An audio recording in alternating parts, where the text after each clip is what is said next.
सद्गुरु वाचोनी संसारी तारक, सद्गुरु वाचोनी संसारी तारक, नसेचे निष्ठंक अनकोनी, इंद्रचंद्र देव ब्रह्मादी करोनी, संशयाची श्रेणी छेदितिना, उघडे परब्रह्म सद्गुरूचे मूर्ती, पुरता ते अर्थे शिष्याची इंद्रचंद्र देव ब्रह्मादी करुणी, संशयाची श्रेणी छेदितिना, वंचना करते जन नष्ट दुष्ट, वंचना करीते जन नष्ट दुष्ट, मुख्य श्रेष्ठ श्रेष्ठ वंदिता ती, इंद्रचंद्र देव ब्रह्मादी करुणी, संशयाची श्रेणी छेदितिना, ज्ञानदेव म्हणे गुरुचा मी दास, ज्ञानदेव म्हणे गुरुचा मी दास, नेने साधनास आन काही, इंद्रचंद्र देव ब्रह्मादी करुणी, संशयाची श्रेणी छेदितिना, पांडुरंगा करो प्रथम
पांडुरंगा करो प्रथम नमन, दुसरे चरण संताचिया, त्यांच्या कृपादाने कथेचा विस्तारो, बाबाजी सद्गुरु दास तुका, लोकाभिरामं रणरंगधीरं, राजीव नेत्रं रघुवंशनाथं, कारुण्यरूपं करुणाकरन्तं, श्रीरामचन्द्रं शरणं प्रपद्ये, मनोजवं मारुततुल्यवेगं, जितेन्द्रियं बुद्धिमतां वरिष्ठं, वातात्मजं वानरयूथमुख्यं, श्रीरामदूतं शरणं प्रपद्ये, महायोगपीठे तटे भीमरथ्यां, वरं पुण्डरीकाय धातु मुनीन्द्रे, समागत तिष्ठन्तमानन्दकन्दं, परब्रह्मलिङ्गं भजे पांडुरंगं, ओम नमो ज्ञानेश्वरा, करुणाकरा दयाळा, तुमचा अनुग्रह लादलो, पावन झालो चराचरे, मस्तक हे पायावरी,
प्राप्तस्थळी प्राप्त वेळेला कीर्तन रूपी सेवेकरिता निवडलेला अभंग.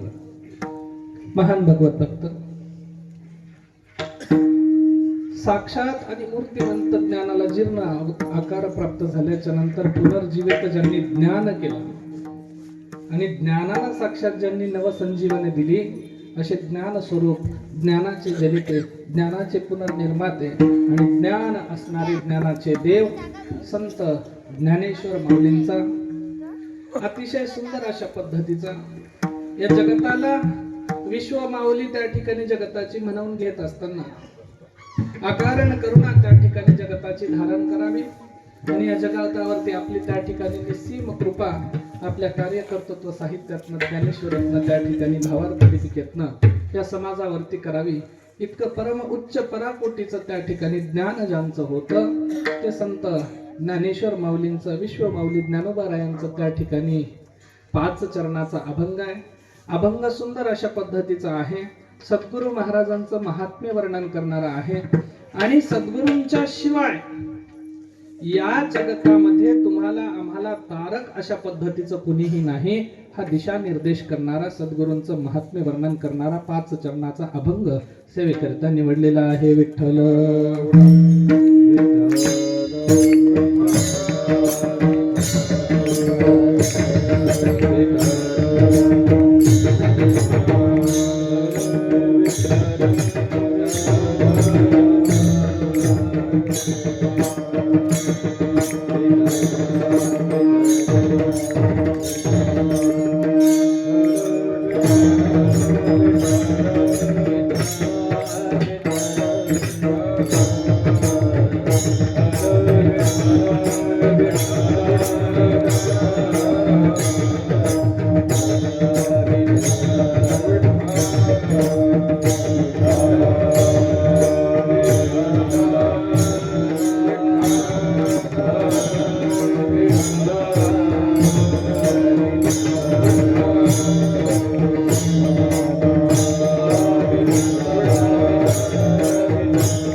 सद्गुरु वाचोनी संसारी तारक नसेची निष्ठंक अनकोनी इंद्रचंद्र देव ब्रह्मादी करुणी संशयाची श्रेणी छेदितीना उघडे परब्रह्म सद्गुरूची मूर्ती पुरविते आरती शिष्याची इंद्रचंद्र देव ब्रह्मादी करुणी संशयाची श्रेणी छेदितीना वंचना करीते जन नष्ट दुष्ट मुख्य श्रेष्ठ श्रेष्ठ वंदिता ते इंद्रचंद्र देव ब्रह्मादी करुणी संशयाची श्रेणी छेदितीना ज्ञानदेव म्हणे गुरुचा मी दास नेने साधनास आन काही इंद्रचंद्र देव ब्रह्मादी करुणी संशयाची श्रेणी छेदितीना. प्रस्तुत कीर्तनाला सुरुवात करत असताना अल्पसा परिहार.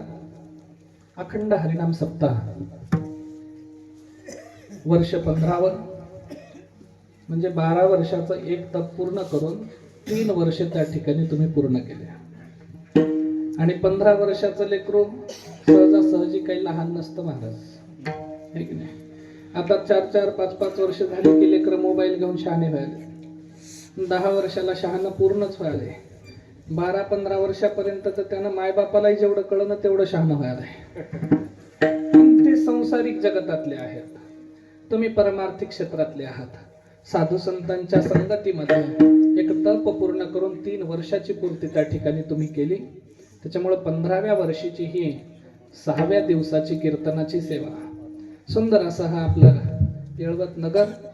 आणि या नगरीमध्ये प्रभू हनुमंतरायाच्या कृपेनं, प्रभू रामचंद्रांच्या कृपेनं, भगवान दत्तात्रय महाराजांच्या, गुरु महाराजांच्या आशीर्वादानं आणि साक्षात मूर्तिमंत छत्रपती शिवरायांच्या सामर्थ्य पराक्रमानं त्या ठिकाणी नवाजलेले हे नगर आणि या नगरीचा उत्कृष्ट अशा पद्धतीचा हा सप्ताह, सुंदर अशा पद्धतीचे तुम्हाला लाभलेले रत्न अशा पद्धतीचे मार्गदर्शक हरिभक्त परायण माधव गुरुजी पांगरीकर आणि सुंदर पद्धतीनं दोनही उत्कृष्ट मृदंगाचार्य.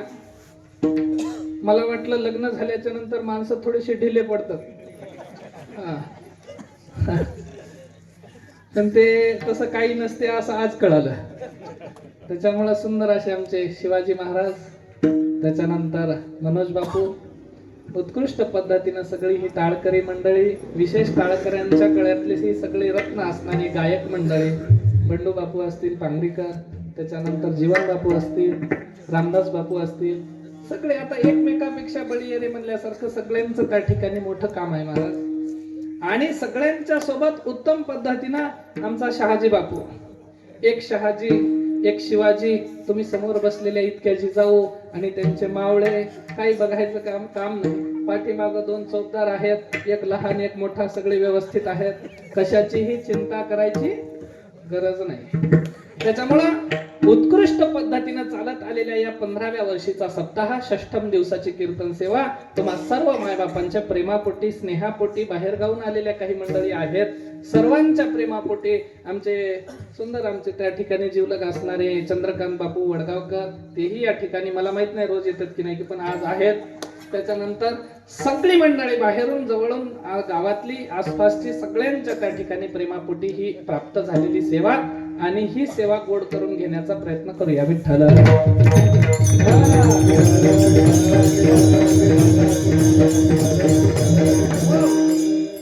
अभंग माऊली ज्ञानेश्वरांचा आहे.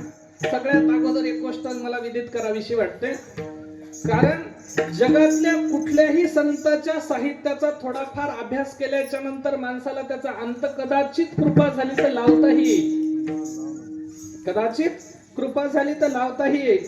पण जगातला एकमेव विश्व माऊली ज्ञानोबा नावाचा एक संत असा आहे, ज्याचं साहित्य त्याच्या कृपेशिवाय इतरांना त्या ठिकाणी ते प्राप्त करता येत नाही. परिणामी त्यांचीच कृपा व्हावी लागते. ती माऊली आपल्या लेकराला त्या ठिकाणी पदर डोक्यावरती धरून त्याला आशीर्वाद द्यावा लागेल, तेव्हाच त्याच्या अभंगाची, साहित्याची उकल करता येते. पण मला वाटत नाही आपण आणखी तितक्या सिद्धतेला पोहोचलो असेल, कारण सिद्ध होण्याआधी आम्हाला साधक होणं चांगलं वाटतं महाराज. आणि साधक अवस्थेमध्ये जेवढं जमलं तेवढंच माणसानं व्यवस्थित आपल्या पद्धतीनं अंथरून पाहून पाय पसरावे म्हणतात. म्हणून अभंग माऊली ज्ञानेश्वरांचा आहे. उकल मला जमेल याची माहिती नाही, पण तुम्ही आम्ही एकमेकांशी सुसंवाद, कम्युनिकेशन करायला आलोत आणि त्या ठिकाणी ते सुसंवादात आम्हाला प्रभू परमेश्वराचं, त्या ठिकाणी परमात्म्याचं नाम घ्यायचंय, एवढंच त्या ठिकाणी सर्वांनी जाणीव ठेवा. माऊली ज्ञानेश्वर म्हणतात, या जगतामध्ये प्रत्येकाला वाटतं माझं कुणीतरी आहे. कुणाला वाटतं माझी बायको आहे, कुणाला वाटतं माझा पती आहे, कुणाला वाटतं माझा भाऊ आहे, बहीण आहे, चुलता पुतण्या, कुणीतरी माझा आहे. त्याच्याही पलीकडे जाऊन काही जणांना वाटतं की कुणीतरी माझा मित्र आहे. दुःख आडवा याला उंबऱ्यासारखा, मित्र वनव्यामध्ये गारव्यासारखा. पण ते गारव्यासारखा वनव्यात कधी पीपर्यंत. आता सध्या तरी तीच परिस्थिती चालू आहे. मग ते जीवलग त्याला वाटतात ते आहे काय, खर्च बंद केला की ते दूर जातात. या जगामध्ये सगळ्या वस्तू नश्वर आहेत, त्याच पद्धतीने या जगातली सगळी नाती नश्वर आहेत. म्हणाल आई आणि वडील, आई आणि वडिलांचं नातं सुद्धा जेव्हा तुम्ही स्मशानात जाता त्याच्या पलीकडे संपत नाही. पण एकमेव नातं या जगातलं असं आहे, ते म्हणजे सद्गुरूंचं, संतांचं, महात्म्यांचं, महापुरुषांचं. ते जे एकदा जीवनाला प्राप्त झाले तर या जगतामध्ये, संसारिक भावतिक जगतामध्ये सुद्धा ते तुम्हाला तारून नेण्याचं काम करतात आणि परमार्थिक दुनियेमध्ये सुद्धा तुम्हाला ते तारून नेण्याचं काम करतात. म्हणून माऊलींना हा अनुभव आला का या जगतामध्ये सद्गुरू वाचून या जगतामध्ये तारक अशा पद्धतीचा कुणी नाही. सुंदर पद्धतीने उक्ती देतात. मग एका जणानं कदाचित प्रश्न केला असेल की बहुना काही वेळेला माणसाचं मन माणसाला प्रश्न करतं, मग जगात संसारी तारक कुणी त्या ठिकाणी सद्गुरूंशिवाय नाही. मग हे इतके मोठे देवी दैवत आहे, इतक्या मोठ्या अवताराच्या उदंड राशी झाल्या, हे काय उगत झाल्या का? हे आपल्या भक्तांना तारतात? नाही महाराज. यांची व्रतवैकल्य करावी, यांचे अनुष्ठान करावे आणि यांना प्राप्त करून घेण्यासाठी नाना पद्धतीची साधना करावी. पण ही मंडळी जोपर्यंत तुमच्या पदरी साधनेचं गाठोडं आहे ना, तोपर्यंत जवळ ठेवून घेते. ज्या दिवशी तुमचं साधनेचं गाठोडं संपलं, त्या दिवशी पुन्हा 84च्या फेऱ्यामध्ये तुम्हाला लुटून देतात. मग यांना आपलं म्हणायचं नाही म्हणजे का? कारण हे स्वतः संशयाला, हे नियतीला, हे मायेच्या अधीन आहेत. हे मुक्त होऊ शकत नाहीत. हे सगळे निर्गुणाच्या अधीन आहेत. त्याच्यामुळे यांना सुद्धा त्या ठिकाणी संशय छेदता येत नाही का आपण उद्धारित झालो किंवा न झालो, किंवा भक्ताला संपूर्ण मोक्ष आपल्याला देता येईल का नाही. कारण सच्चिदानंद परमात्म्याच्या नंतर माया, आणि मायेच्या नंतर ही अवतारांच्या राशी येतात. मग त्या सद्गुरु शिवाय कुणीही तुम्हाला आम्हाला सोडवू शकत नाही. मग ब्रह्मा, विष्णू, इंद्रादिक सगळे जरी आले तरी ते सोडू शकत नाहीत. कुठपर्यंत? जोपर्यंत सद्गुरूंचा आशीर्वाद पाठीवरती येत नाही तोपर्यंत. आणि मग एकदा सद्गुरु तारक नाम त्या ठिकाणी जर भेटलं तर मग ही देव मंडळी सगळी संतुष्ट होतात. कारण हा आला कुणाकडनं? एका चांगल्याची शिफारस घेऊन. तुम्ही आता आमच्याकडे जर आले, महाराज तुमची तारीख पाहिजे. महाराज म्हणतात नाही नाही, थोडं थोडं हो हो नाही नाही, हो हो नाही चालतं. मग परत हो नाही, हो हो नाही नाही म्हणतात. जरी तारीख दिली तर दुसरा प्रश्न उठतो, महाराज पैसे किती द्यायचे? त्याच्यातही हो नाही कमी जास्तीचं चालतं. का? कारण तुम्ही सामान्य जीव आहात. एखादा गुरुजींसारखा ज्ञाता माणूस जर आमच्याकडे आला, विद्वत्तेनं प्राप्त असलेली व्यक्तित्व रामदास बापूंसारखी एखादी जर आली आणि ती जर म्हणली बापू तुमची कीर्तनाची तारीख पाहिजे, ठीक आहे गुरुजी घ्या. पुढचा शब्द होत नाही. का? कारण यांचा अधिकार तो आहे. त्याच पद्धतीनं संतांचा आशीर्वाद इतका आहे तर ते जर देवाला फोन लावले, माझा हा भक्त आहे तुमच्यापाशी मोक्षापर्यंत नेऊन पोहोचायचा आहे, माऊली ज्ञानेश्वरांनी सांगितलं देवाची द्वारे उभा क्षणा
देवाच्या द्वारावरती उभे राहा, पण कधी संतांची शिफारस घेऊन.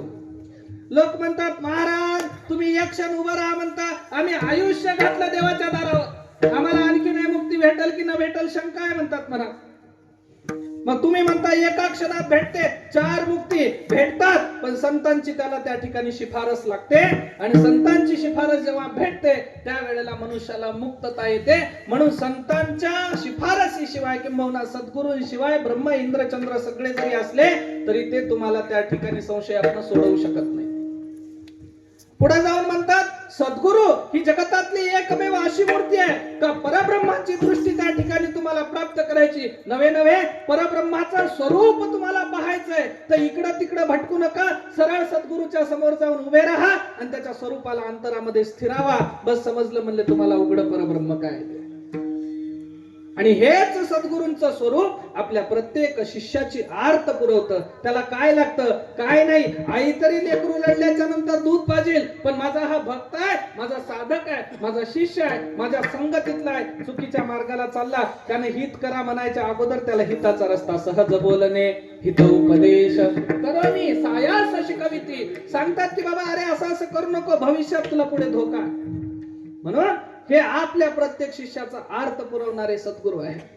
मग अशा संतांच्या सानिध्यात जात असताना असं समजू नका कुणीतरी एखादा मोठा साधू येईल, मग आम्हाला भेटल्याच्या नंतर मोठ्या मोठ्या गाड्या, मोठ्या मोठ्या दाड्यासोबत त्याच्या बॉड्या, असे कुणीतरी महाराज येतील आणि आम्हाला काहीतरी ज्ञान शिकवतील. नाही महाराज, भ्रमात जगायला लागले तुम्ही.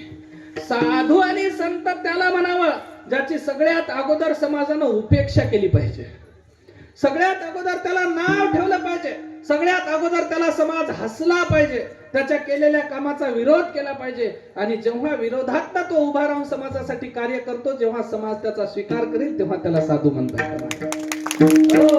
वारसानं फक्त गाद्या मिळतात, वारसानं फक्त गादी मिळते, बुद्धीसाठी वारसा चालत नाही. संतांची साधना करावी लागते महाराज. परिणाम सद्गुरूंच्या मार्गाला जात असताना एक गोष्ट लक्षात ठेवा, समाज ज्यांची वंचना करतो, दुष्ट आणि नष्ट वृत्तीचे लोक ज्यांचा उपहास करतात, त्या लोकांना मुख्य श्रेष्ठ आणि विद्वान लोक नमन करतात. अशांना सद्गुरू त्या ठिकाणी तारक असतो. असा सद्गुरू मनुष्याला प्राप्त झाला पाहिजे. आणि शेवटाकडे जाऊन माऊली ज्ञानेश्वर म्हणतात, मग माझ्यासाठी माझा सद्गुरू मला प्राप्त झाला.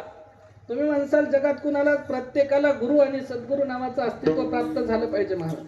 ही जी इतकी मंडळी, थोर थोर मंडळी तयार झाली, हे महाराज तयार झाले, माधव गुरुजी, हे सगळे पकवाजवादक मंडळी, हे सगळे झाले, यांनाही कुणाचं तरी मार्गदर्शन घ्यावं लागलं, कुणाची सेवा करावी लागली, कुणाच्या वचनांना अमृताप्रमाणे झेलावं लागलं. आणि त्यांच्या वचनांची पूर्तता करताना, ही काया झिजवताना प्राप्त झालेल्या साधनेतलं हे सिद्धत्व आहे महाराज. त्याच्यामुळं मनुष्याला गुरूंच्या शरणागतीला जाणं गरजेचं आहे. आणि त्या गुरूंना मी प्राप्त झालो, किंबहुना त्या पद्धतीचे गुरु मला प्राप्त झाले. बस म्हणले याच्या पलीकडे आता या जगात मला इतर साधनाची गरजच नाही. कारण सद्गुरु सारिखा असता पाठी राखा, इतरांचा लेखा कोण करी. अभंगाचा सरळ सरळ भावार्थ विठ्ठल.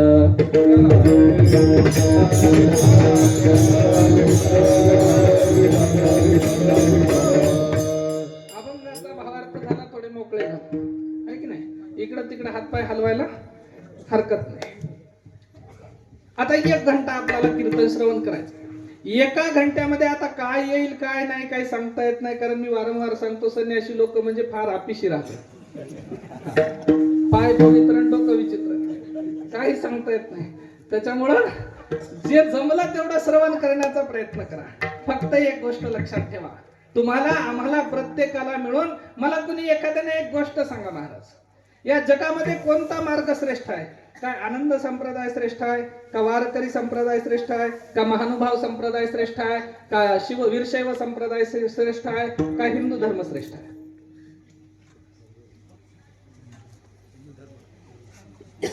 काय भूत लागल्यासारखं बघायला.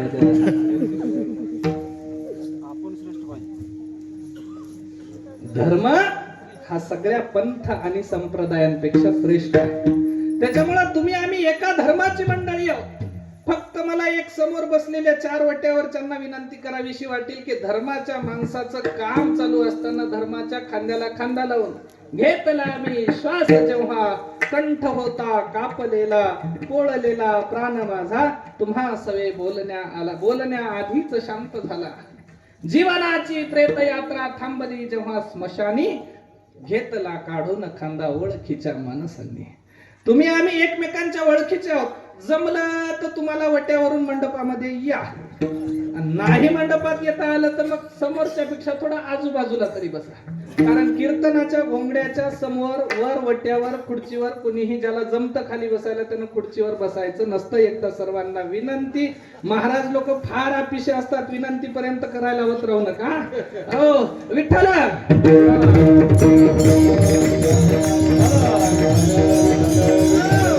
महाराज म्हणले संसाराची हुशारी आमच्यापाशी नका करू.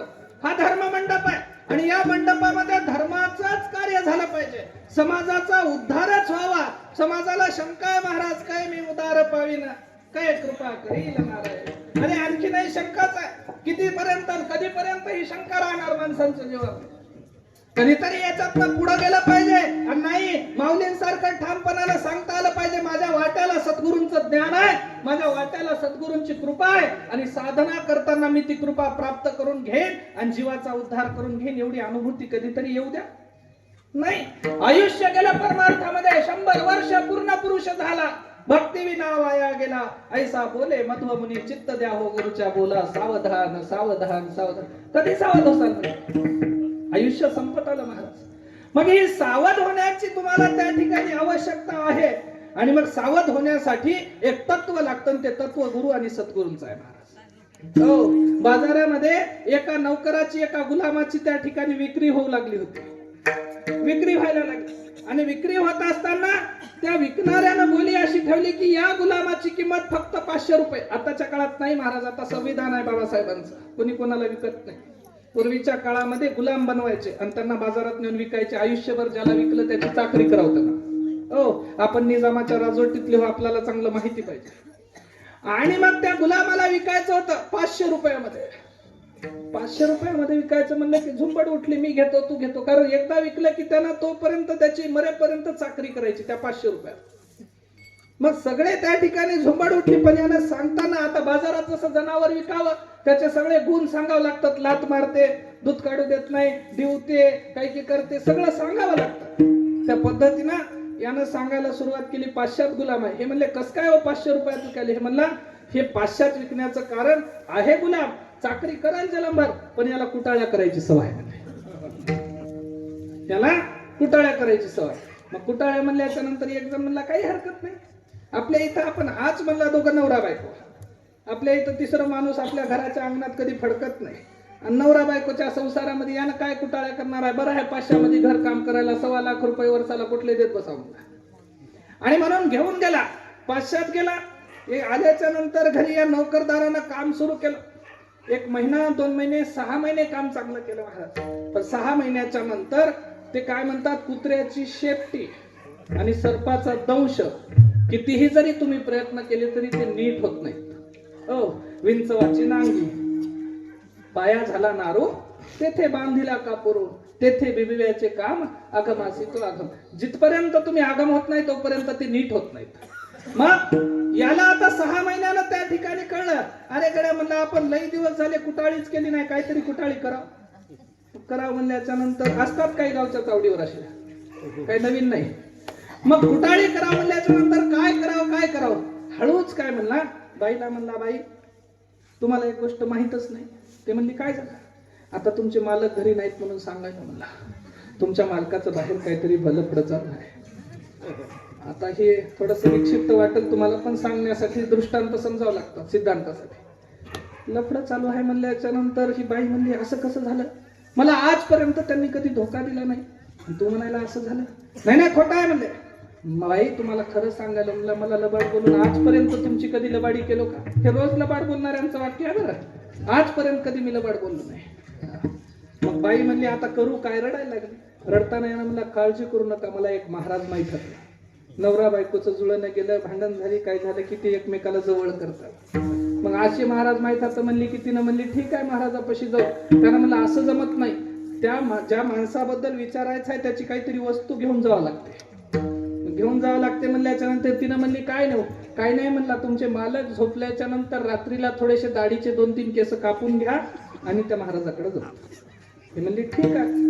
मग मध्यरात्रीला दाढीची केस 2-3 काढायची व्यवस्था केली खरे, पण ही बाई आपल्या कामाला लागली. मालक येण्याची वाट पाहते. मालक घरी आले ना आल्या हा हात जोडून समोर उभं राहिला. मालक या या या या आले. मालकाला म्हणला काय सांगू तुम्हाला, एक गोष्ट सांगावं म्हणालो पण तुम्ही मला भांडण करसाल म्हणून सांगणं झालं. ते म्हणलं काय झालं? काय नाही म्हणला, मारसाल म्हणला तुम्ही मला. ते म्हणलं अरे मारत नाही, सांग शब्द द्या म्हणला. नाही खरंच मारत नाही. काय नाही म्हणला, तुम्हाला राग येऊ द्या काही येऊ द्या, पण मला मालकाचं हित आहे आणि आपल्या बाईचं बाहेर काहीतरी चालू आहे म्हणला. त्यानं म्हणला तू लबाड बोलायला लागला, कारण ती माझ्या विश्वासाची आहे. आलं तसं मी तिला पाहिलंय, कधी परक्याला वाईट नजरेनं पाहिलं नाही. तू आमच्या शंका उपस्थित करायला लागला. ते म्हणलं मालक माझा चाकून मस्तक कापा म्हणे तुम्ही तसं जर खरं निघाल नाही. आता याला वाटलं खरंच काय की. मग यानं म्हणलं आता करावं कसं? त्यानं म्हणला काहीच नाही, आज रात्री तिनं तुम्हाला मारणार आहे आणि अर्ध्या रात्री येऊन तुमचा जीव घेणार आहे, तुम्ही फक्त सावध राहा म्हणला. दोघा जणांचं ठरलंय म्हणला. ठरलं म्हणल्याच्या नंतर रात्री हे जेवण करून झोपलं आणि अर्ध्या रात्री हिनं बिचारीनं कैची घेऊन आली दाढी कापायला. हिनं अंथरुणावरती पलंगावरती झोपलेल्या माणसाचे दाढीचे केस कापण्यासाठी कैची समोर केली. त्यानं डोळे उघडून पाहिलं, शंका मनात उपस्थित झाली. शंकेनं घर केलं होतं. त्या बाईच्या नरडीला धरला, हातातली कैची घेतला आणि तिच्या छातीत खुपसून तिचा जीव घेतला. जीव गेला. आणि जीव गेल्याच्या नंतर याचे हे मारलेलं बाईचा खून केला म्हणून तिच्या घरच्याला कळालं, मायबाप येऊन सकाळी याचा जीव घेतले. मायबापाला जीव घेतला म्हणून त्या ठिकाणी याच्या घरच्याला कळलं. सगळ्या जणांनी एकमेकांना मारून जशी यादवांनी एकमेकाला संपवून घेतलं होतं तसं दोन कुळांचा नायनाट झाला एका कुटाळ माणसामुळं. एका कुटाळ माणसामुळं. म्हणून हे चावडीवर बसणारे काय साधे सुधे नसतात. कोणाच्या घराला किती उतरंड्या, उतरंडीमध्ये किती मडके, मडक्याला किती छिद्र, सगळं माहित असते. परिणाम महाराज म्हणतात, एक चुकीचा कुटाळ त्या ठिकाणी चरित्राचा माणूस जीवनामध्ये निवडला, अख्ख्या कुळाचा नायनाट झाला. मग जीवनामध्ये माणसं निवडत असताना, सद्गुरू निवडत असताना असे निवडा की आयुष्यामध्ये तुमच्या घरातलं सुख त्याला दिसलं नाही पाहिजे, तुमच्या घरामध्ये आलेलं दुःख अगोदर दिसलं पाहिजे. त्याला सद्गुरू म्हणतात. आणि त्या सद्गुरूला तुम्ही त्या ठिकाणी आपलंसं करावं का? कारण या सद्गुरूशिवाय इतरत्र तारणार कोणी नाही. अभंगाचं पहिलं चरण.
संसारी तारक नसेची निष्ठंक आन कोणी.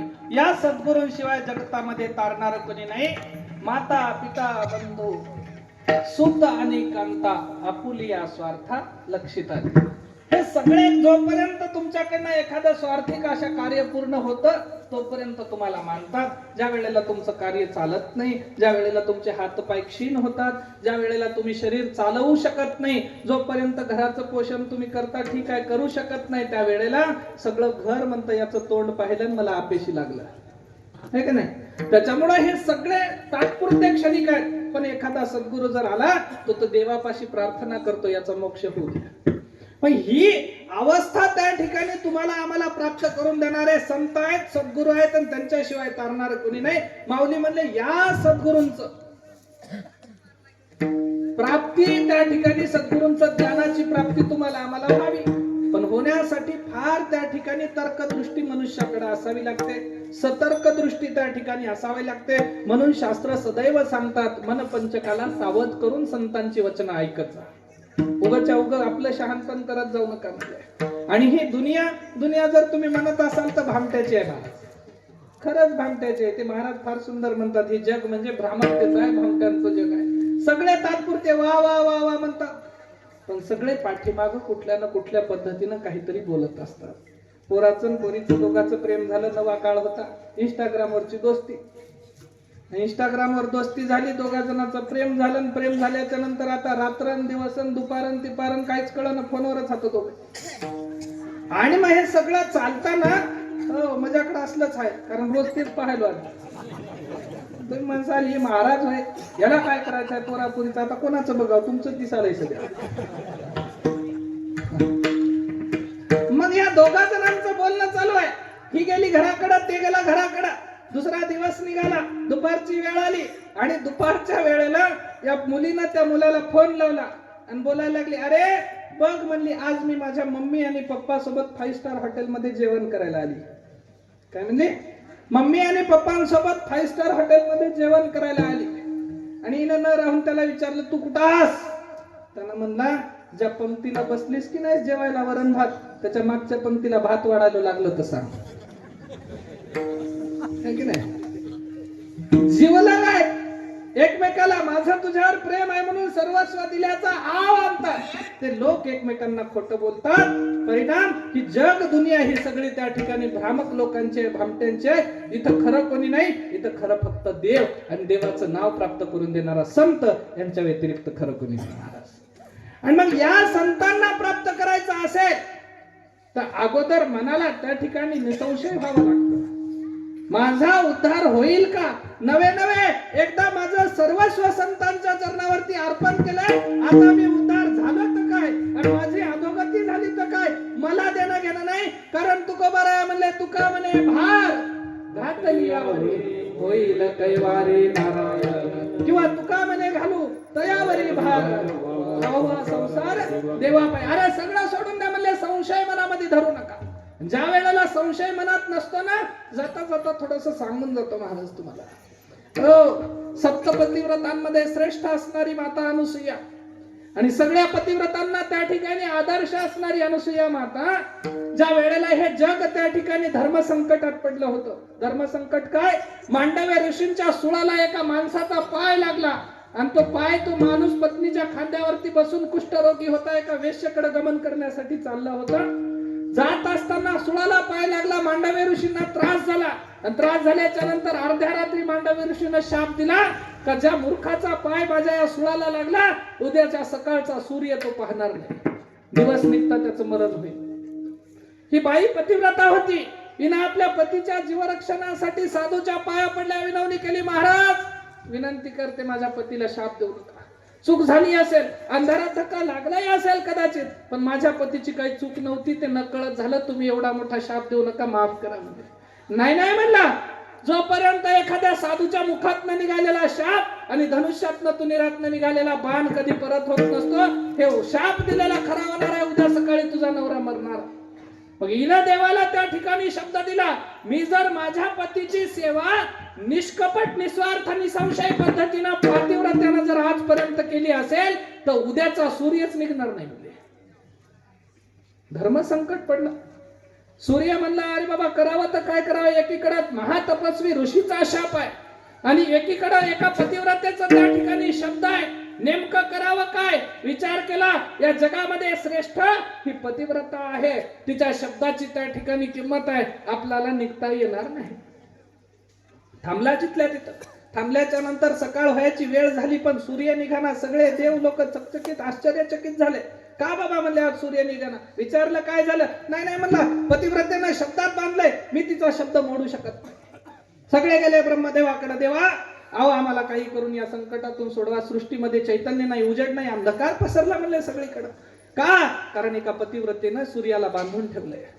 मग बांधल्याच्या नंतर ब्रह्मदेव म्हणले, माझा काही इलाज चालणार नाही. का? कारण धन्य पतिव्रता, तिची देवावरी सत्ता. तुकोबाराया म्हणले, पतिव्रतेची सत्ता देवांवरती चालते. मग ब्रह्मदेव म्हणले, माझ्यावर तिची सत्ता चालते, माझी तिच्यावर चालत नाही. मग काय करावं? प्रश्न पडला मोठा. आणि प्रश्न पडल्या क्षणी ब्रह्मदेव म्हणले, एखादा कर्मचारी जर ऐकत नसेल तर त्याच्यापेक्षाही वरच्या अधिकाऱ्याकडे जावं लागतं. मग अधिकारी कोण? धुंडाळणी केली आणि लक्षात आलं, या जगतामध्ये सगळ्या पतिव्रतांचा अधिकारी आदर्श त्या ठिकाणी अनुसूया माता आहे. माईकडे गेले.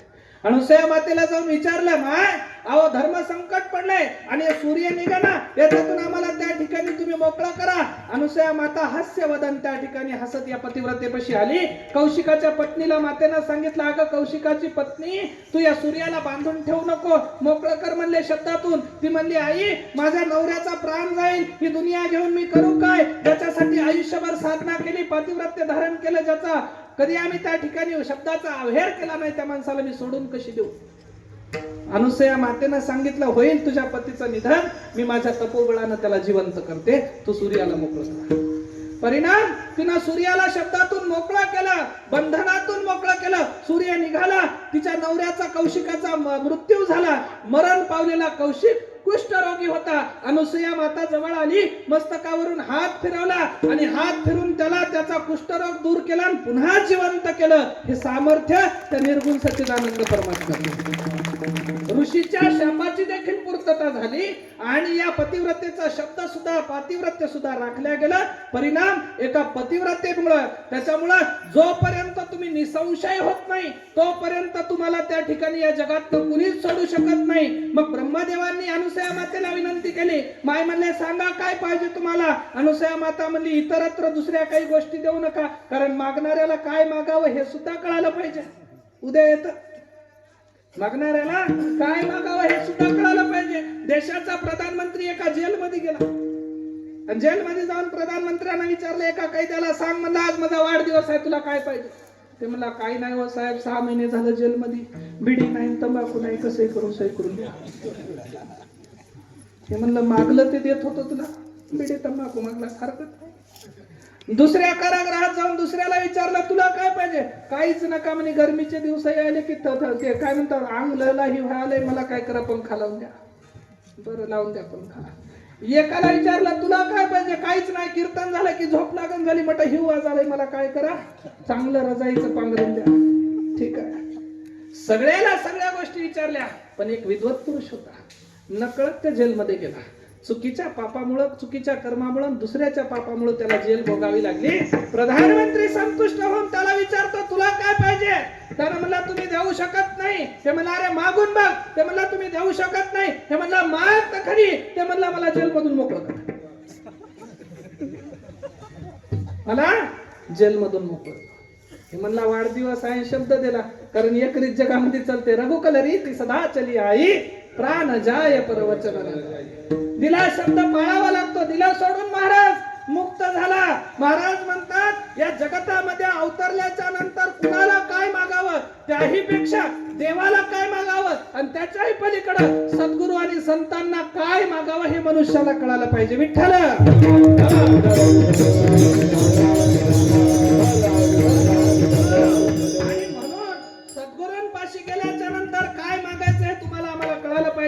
इतरत्र देवी देवतांपाशी मागत बसाल तर तुमची पूर्तता होणार नाही. होईल एखादी पूर्तता, पण आशा आकांक्षा इच्छा वासना संपणार नाही. मग हिला जर खंडन करायचं असलं तर सद्गुरूंचे पाय आहेत, बाकीचे देव लोक संशय छेदू शकत नाहीत. अभंगाचं दुसरं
एकदा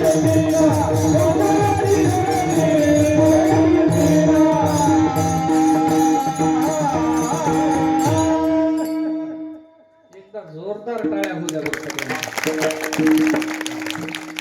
एवढा सुंदर शहाजी महाराजाला माहित आहे, एवढी माणसं जर गुणीजन चांगली भेटली तर बोलायला उत्साह वाटते. आता मला सकाळी 4 पर्यंत कीर्तन करा वाटायला है की नाही. कीर्तन झालं की काकडाच घेऊन इंद्र चंद्र देव ब्रह्मादे करुणी संशयाची श्रेणी छेदिती ना. एका सद्गुरु शिवाय तुमच्या जीवाचा संशय छेदणारा या जगात कोणी नाही. आता नेमकं सद्गुरु कुणाला म्हणावं हाच मोठा प्रश्न उभा राहिला गुरुजी, हे की नाही. नेमकं सद्गुरु कुणाला म्हणावं. आता काय तुकोबाराया म्हणले कलियुग यायचे गुरु झाले फार आणि ईदभर पोटासाठी हिंडती दारोदार. कितीतरी हिंडतात म्हणले शिष्याच्या वित्तावरती, शिष्याच्या खिशातला आपल्या झोळीत कसं येईल याच्यावरती लक्ष असणारे सद्गुरु खूप आहेत. जगात काही कमी नाही, आशायचा भरणा खूप आहे. पण शिष्याच्या मतीमध्ये आपल्या बुद्धी तत्वज्ञानाचा एखादा अंश आपल्याला टाकता येतो का. आणि आपल्या एखाद्या शब्दस्पर्श रूप रसगंधाच्या विषयाचे सोडून एखाद्या ज्ञानाच्या शब्दानं जर एखाद्याचं हित करता येतं का याच्यावरती लक्ष देणारे फार गुरु कमी झाले महाराज. मायेपासून सोडा म्हणणारे, माया सोडा मायेपासून दूर व्हा म्हणणारे गुरु फार कमी आहेत आणि माया मला द्या म्हणणारे गुरु भरपूर आहे. प्रश्न मोठा उपस्थित आहे. त्याच्यामुळं धर्माची हानी व्हायला लागली, धर्म खाली घसरायला लागला. काल परवा संत संमेलनामध्ये काही मंडळी होती, नांदेड जिल्ह्यातली बरीचशी मंडळी होती. इथलं होतं का कोणी नांदेडला संत संमेलन धरलं. प्रश्न होता धर्माची हानी व्हायली त्याला काय करावं. आणि उत्तर काय मिळायला लागलं. या महाराजाला अहंकार झाला, त्या महाराजाला अहंकार झाला, यानं असंच केलं, त्यानं तसंच केलं, कीर्तनकार असे करायले, भजने असे करायले, हे झालं ते झालं, उन्हे धुणे एकमेकाचे झाले. पण नेमकं प्रश्न काय याच्यावर कोणी चालत. मोठे मोठे कीर्तनकार, वयस्कर कीर्तनकार, आम्ही ज्यांना लहानपणी आम्ही छोटे छोटे या लेकरासारखे असताना ज्यांना आदर्श स्वरूप कीर्तनामध्ये पाहिलंय त्या लोकांना नेमका प्रश्न कळाला नाही की विचारलंय काय. संशयाची श्रेणी छेदिती ना. गुरु गुरु म्हणून घेणाऱ्याला गुरु म्हणता येत नाही. ज्ञान आणि आचरणाने जो सिद्ध होतो त्याला गुरु म्हणतात. राजाला एका साधूला एका राजाला प्रश्न केला, महाराज तुम्ही म्हणता ज्ञान मोठं, कोणी कोणी म्हणते आचरण मोठं, मग ज्ञान आणि आचरण या दोन्हीतलं मोठं काय मला समजून सांगा. आणि हे म्हणसाल तर ते कसं हे सुद्धा सांगा, प्रमाणित करून द्या. मग प्रमाणित करून द्या म्हणल्याच्या नंतर महाराज म्हणले आता गुरु होते राजाचे, असं कसं सांगाव. नाही म्हणजे असं सांगता येणार, याला काहीतरी प्रमाण करून द्यावं लागतं. मग महाराजांना सांगितलं राजा तुझ्या प्रश्नाचं उत्तर आज देत नाही, 4 दिवसाला देतो. आणि समजदार माणसं उतावीळपणानं कुठल्याच परिस्थितीचं उत्तर देत नाहीत. ते विचार करतात, त्याच्यावरती चिंतन करतात आणि योग्य उत्तर देतात, ते यशस्वी होतात. जीवनामध्ये एक लक्ष कायम ठेवा. जे समजदार असतात ते उतावीळपणा कधीच करत नाहीत. आणि मग त्या महाराजांनी राजाला सांगितलं चिंता करू नका, तुझ्या प्रश्नाचं उत्तर देतो, पण आज नाही 4 दिवसांनी. ठीक आहे महाराज म्हणला. मग 4 दिवसाच्या सुरुवातीला त्या ठिकाणी पहिल्या दिवशी महाराज काय केले, राजाच्या घरी आले. ज्या खोलीमध्ये धन ठेवलं होतं त्या खोलीमध्ये गेले. एक मोलाचा रत्न हिरा त्या ठिकाणी महाराजांनी जवळ घेतला आणि निघून गेले. खजिनदारानं सांगलं महाराज राजाला तुमचे गुरु आले होते, इथलं धनाचं एक रत्न घेऊन गेले निघून गेले. ते म्हणलं जाऊ दे, काय करणार आता, किती नेलं तरी लोकांसाठी आपलं काय आहे म्हणणार, येऊ दे. पहिला दिवस गेला. दुसऱ्या दिवशी परत महाराज आले, खजिन्याच्या खोलीत गेले, एक अलंकार नेला, घेऊन गेले. खजिनदारानं पुन्हा सांगलं, राजा म्हणला जाऊ दे. तिसऱ्या दिवशी आले, तिसऱ्या दिवशी येऊन एक अलंकार घेतला, निघून गेले. राजाला थोडस मनात कचकलं की बाबा नेमकं महाराज असं का करायले, रोज एक एक अलंकार घेऊन चालले. प्रश्न पडला, उपस्थित राहिला. आणि त्या वेळेला त्या ठिकाणी राजा म्हणला आता महाराजांना विचारावं लागेल. तोपर्यंत त्या राजाच्या दरबाराचा नियम होता जेव्हा जेव्हा महाराज दरबारामध्ये येत होते तेव्हा तेव्हा राजा सहित सगळे प्रधान मंडळ त्या ठिकाणी मंत्री उभे राहून हात जोडून जोपर्यंत महाराज आसनावर बसत नाहीत तोपर्यंत कुणी खाली बसत नव्हतं. मग राजाच्या दरबारामध्ये महाराजांचा इतका मोठा मान होता. चौथा दिवस निघाला आणि महाराज पुन्हा खजिन्याच्या खोलीत गेले. इतकं सोनं घेतलं तोपर्यंत 1,35,000 रुपये तोळा झाला होता. घेतलं, निघाले. मग निघाल्याच्या नंतर राजा म्हणला आज महाराजाला विचारू. महाराज दरबारात आले, कोणीही जागेवरून उठलं नाही, आसनावर येऊन बसले, कुणी नमस्कार घातला नाही. महाराजांनी त्या ठिकाणी राजानं महाराजाला विचारलं, महाराज म्हणला 4 दिवसाखाली प्रश्न विचारला होता तुम्हाला, ज्ञान मोठं की आचरण मोठं? तुम्ही आणखी उत्तर दिलं नाही. नाही तर नाही मजा त्या सोन्याच्या खोलीतलं खजिन्यातलंच तुम्ही नाही आले म्हणला रोजच्या रोज. काय होय तुमचं हे? महाराज म्हणले अरे बाबा मला तुझं सोनंही पाहिजेत नव्हतं आणि मला वेळही पाहिजेत नव्हता, मला फक्त प्रमाणित करायचं होतं. ज्ञान मोठं का आचरण मोठं? राजा म्हणला आजपर्यंत या दरबारात मी आलो, पण जेव्हा जेव्हा मी आलो तेव्हा तेव्हा सगळा दरबार उठून मला नमस्कार घालत होता. आजही मी या दरबारात आलो, पण आज कुणी दरबारातलं उठलं नाही. का? कारण आजपर्यंत माझं ज्ञान तितकंच होतं, पण आज माझं आचरण चुकलं. म्हणला मी तुझ्या तिजोरीतलं सोनं नेलं, परिणामी माझं ज्ञान तेवढंच आहे, कालही तितकंच होतं, आजही तितकंच आहे, पण माझं आचरण चुकलं. आणि जोपर्यंत ज्ञानाला आचरणाची सांगड बसत नाही तोपर्यंत ज्ञानही मोठं नाही आणि आचरणही मोठं नाही. ज्या वेळेला ज्ञान आणि आचरणाची सांगड तुम्ही घालसाल तेव्हा ज्ञान आणि आचरणापेक्षा तुम्ही जगासाठी मोठे होसाल. विठ्ठल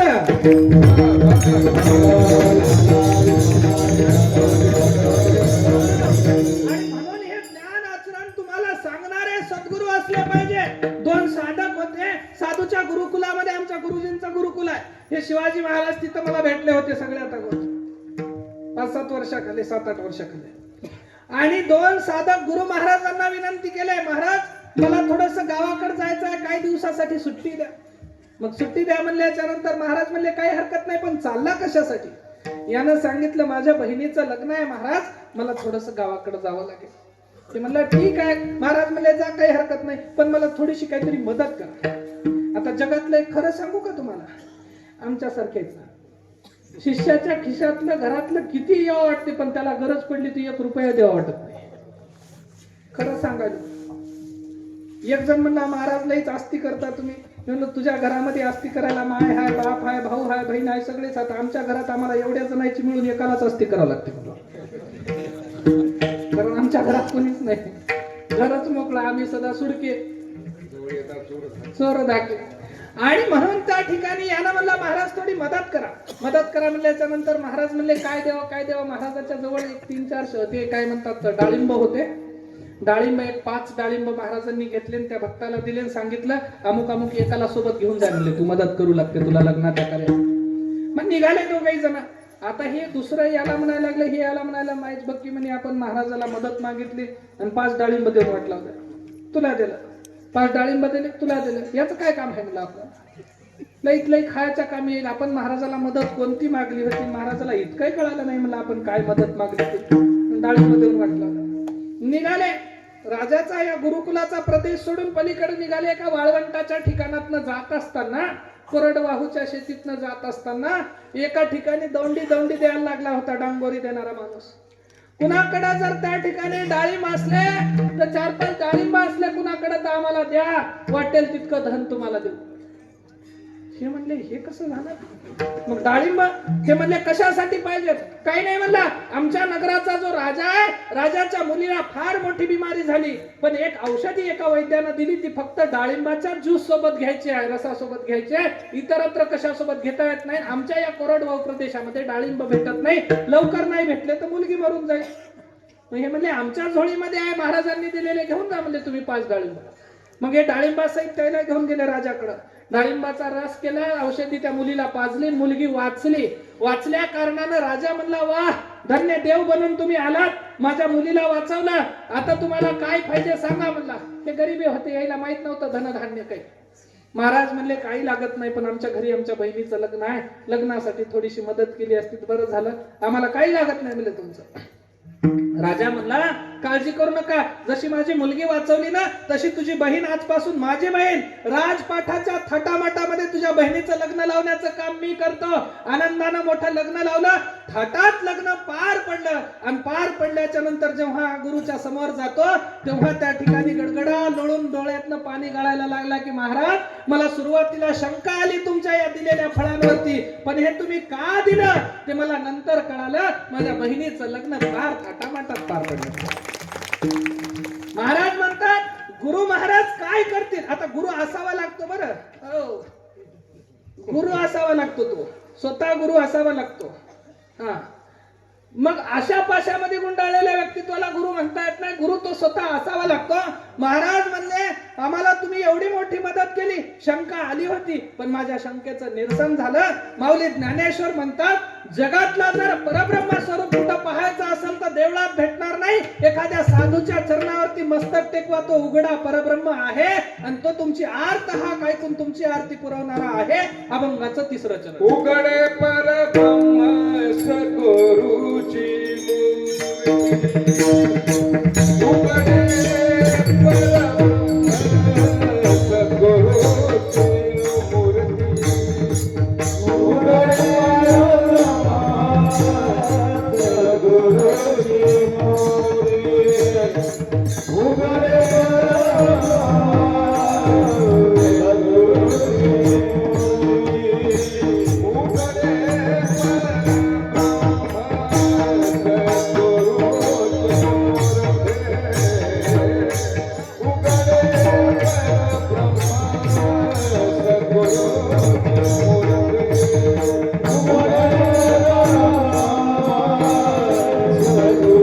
सद्गुरुची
मूर्ती उघडे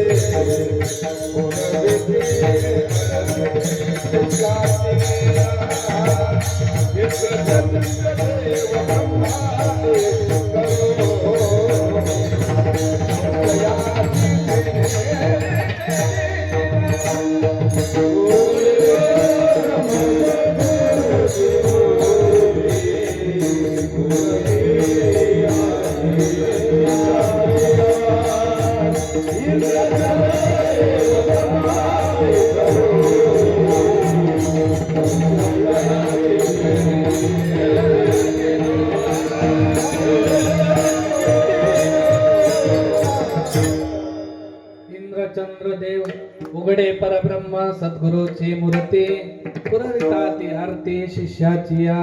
इंद्रचंद्र देव ब्रह्मादि करुणी संशयाची श्रेणी छेदितिना. महाराज म्हणले या सद्गुरूंशिवाय उघड परब्रह्म दुसरं नाही. या चर्मचक्षुनं या कातड्यांच्या डोळ्यानं जर देव पाहायचा असेल, देव कातड्यांच्या डोळ्यानं दिसत नाही. खोटं बोलतात ते लोक जे आम्ही देव पाहिला म्हणतात.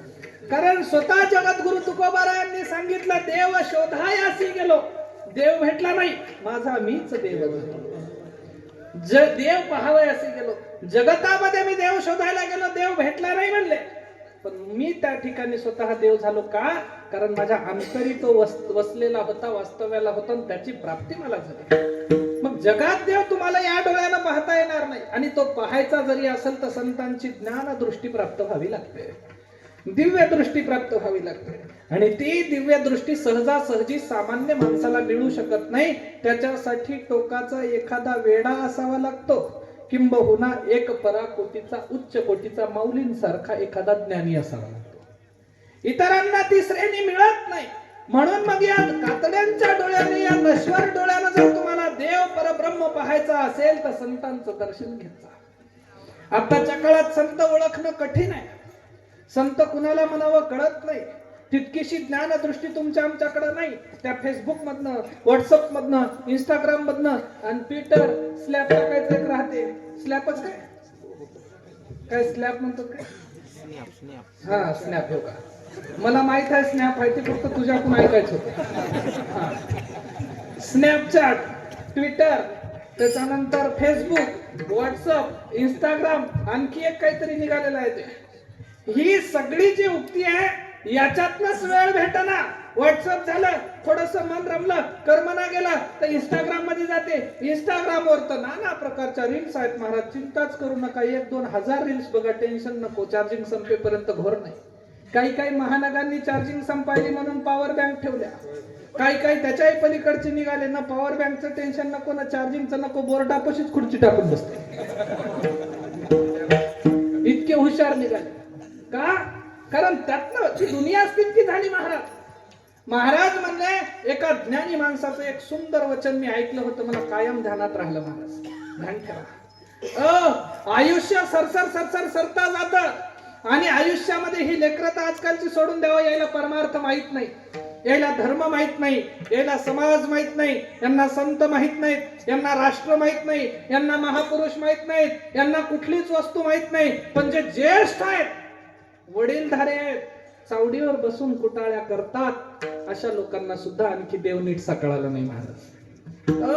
आणि आयुष्यभर संसाराची भरती करतात. याचा धुरा फोड, त्याचा नाश कर, त्याच्यासोबत राजकारण कर, त्याच्या संग काहीतरी कर. काही जण तर अख्ख्या गावाची वाट लावतात ना, घर नको. आणि त्याच्यासारखा समाज सुधारक गावातच नसते. ते 5-10 जणांना स्पर्धा लावली म्हणजे भंडाऱ्यामध्ये, कोण गुलाबजामुन जास्त खाते ते बघूया. हो, आले 2-4 आमच्या शिवाजी बापू सारखे, आमच्या माळकऱ्यासारखे, वणीच्या महाराजासारखे, चंद्रकांत बापू सारखे, केशव पाटला सारखे जमले 1 7-8-10 जण. मी खातो तू खातो, मी खातो तू खातो, सगळेजण खाण्यासाठी जमा झाले खरे. पण तितक्यामध्ये गावचा सरपंच आला. इतका म्हणायला नाही, दुसरीकडला हा आला एका गावचा सरपंच. आणि आल्याच्या नंतर हे सगळेच बाजूला झाले. अरे बापा म्हणले, याच्या पुढे आपण टिकू शकत नाही. ते म्हणलं असं का करायला? अरे मी गुलाबजामुन खायच्या स्पर्धेत भाग घ्यायला आलो. ते म्हणले आम्ही तुझ्या पुढे हारलो. ते म्हणलं का? अरे तू गावच्या नाल्या खाल्ल्या, सडका खाल्ल्या, संडास बाथरूम खाल्ले, घर खाल्ले, घरकुल खाल्ले, सगळंच खाल्लं आणि तुला 50 गुलाबजामुन काय आहे म्हणले. 10% 5% कमिशन खाल्लं, कुठं 50-50 केलं, कुठं सगळंच गेलं. आणि एवढं करून तुला 50 गुलाबजामुनचं काय आहे म्हणले. टेन्शन घेऊ नको, तू जिंकलास, खाय. आम्ही निघालो बाजूला. विठ्ठल.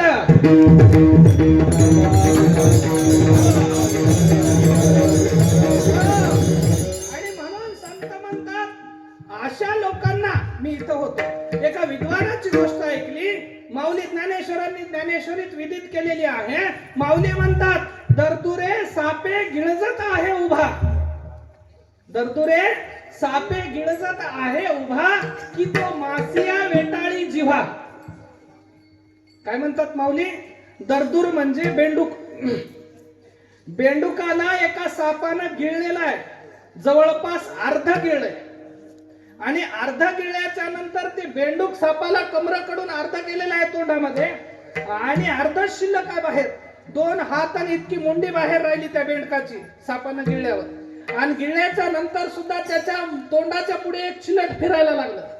आणि चिलट फिरताना त्या चिलटाला असं जिभेनं पटकन ओढायला लागलं. चिलटाला, मच्छराला असं ओढायला लागलं. माऊली ज्ञानेश्वर म्हणतात, हे स्वतःच काळाच्या अर्धतोंडामध्ये गेलेला आहे. आणि मरताना सुद्धा आशा करते की मी मरता नाताचं लग्न जर बघलो असतो तर मला काही एवढा घोर नव्हता, सुखानं मेलो असतो. नाताचं कसं बसं भाजलं तर मी पुन्हा म्हणते नाताच्या लेकराचं तोंड खायलो असतो. अरे अर्ध आयुष्य तर पहिलेच गेलं म्हणजे झोपेमध्ये, राहिला अर्धा, आणि अर्ध्यात देवाला आणि संतांना मिळवण्याचं काम करा, संसारिक वस्तूला सावडण्याचं काम करू नका म्हणले. आणि ही गोष्ट माऊली ज्ञानेश्वर विदित करतात का की तो मासिया वेताळी जेव्हा एक एक वस्तू जमा करण्यामध्ये आयुष्य घातलं, संत तुम्हाला भेटले नाही, जीवित्वाचा उद्धार झाला नाही, आणि मग अशा वेळेला त्या ठिकाणी तुम्ही समाजाचेही झाले नाही, देवाचेही झाले नाही, धर्माचेही झाले नाही, मग त्या लोकांचा उद्धार होऊ शकत नाही. मग उद्धार कुणाचा होतो? जे समाजासाठी रात्रंदिवस धडपड करतात, पोट तिडकीनं त्या ठिकाणी समाजासाठी झगडतात. काहीतरी महापुरुषांचा आदर्श या समाजातल्या तरुणांना कळायला पाहिजे. इथल्या माय माऊल्यांना काल मासाहेब जिजाऊंची जयंती होती. जिजाऊंचा आदर्श कळायला पाहिजे. लेकरं बिघडवण्यामध्ये सगळ्यात मोठा हात तुमचा आहे महाराज. घरातली बाई जोपर्यंत लेकराला सान देत नाही, जोपर्यंत त्याला जागा देत नाही, तोपर्यंत तो लेकरू बिघडत नाही महाराज. पण लेकरानं चूक केली, बापानं त्याला काही जरी बोलायचा प्रयत्न केला तर आई त्याच्या चुकावर पांघरण घालते. आईनं चुकावरती पांघरण घालावं खरं, पण ते न कळत झालेल्या चुकांवरती जाणून बुजून केलेल्या चुका जर वरच्यावर करत असेल तर त्याला क्षमा नाही, त्याला घराच्या बाहेर काढलं पाहिजे. लेकरं दारू पिऊन झुलून घराकडे येतात आणि आई म्हणते जाऊ द्या, आपलाच होय, आपल्याला कोणते लई हात,